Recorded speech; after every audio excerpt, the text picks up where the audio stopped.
John, gift of God. How old are you, John? 28. What do?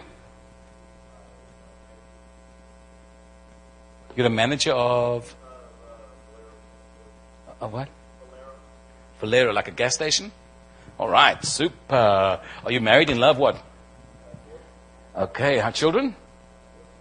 You know, your journey's been very bumpy, and you've got so much fire and leadership inside of you, and the devil's targeted you and messed with your mind more than with your things around you. And God wants to make your crooked road straight. And as smart and as gifted as you are, the devil has been bidding for your soul. He says, let me have him. And the thing is, you've got a call of God in your life. That's the tragedy of it all. Because the devil has messed with you too long, and you've got to go back to the ground roots and get things right with relationships, whether you understand it or not. And I love you too much not to tell you the truth. The devil opened the door some time ago to allow you to get pride in your heart because you were confident, you had so much gifting, so much ability that you thought so much of yourself. The devil set you up, and here you are. So I'm here to call you back because God anointed you. He called you, and if you humble your heart and make right with so many of your brethren and get plugged in again in the way you're supposed to, God will raise you up to be the leader in spite of all the stuff that's happened. It's not going to slow God down. What slows God down is our hearts and our attitude. I do want to warn you that God is not done with this marriage. I want to tell you that. God is not done with it by any measure. You did some stupid things, as we all. You're not any different to any of us.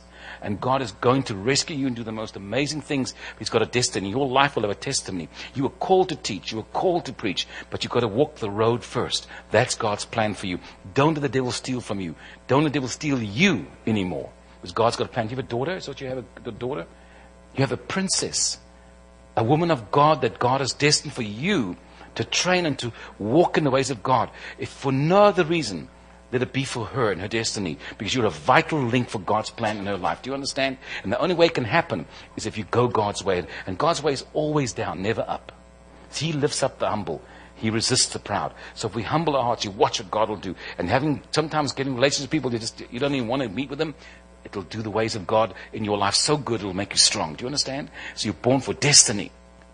Great things in the name of the Lord. Eric, anything? You know, I don't think you're going to stay at the Valero long.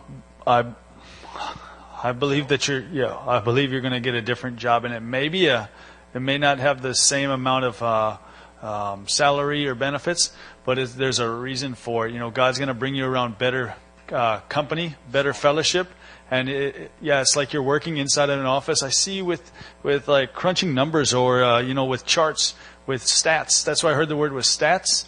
And someone's going to hire you, and they're almost going to disciple you at the same time. Almost, it's like a men's Bible study thing going on. Yep. You are not a loser. No, sir. Smart, gifted, called to lead. Let God work in you, okay? We need you. We need you. John, we need you.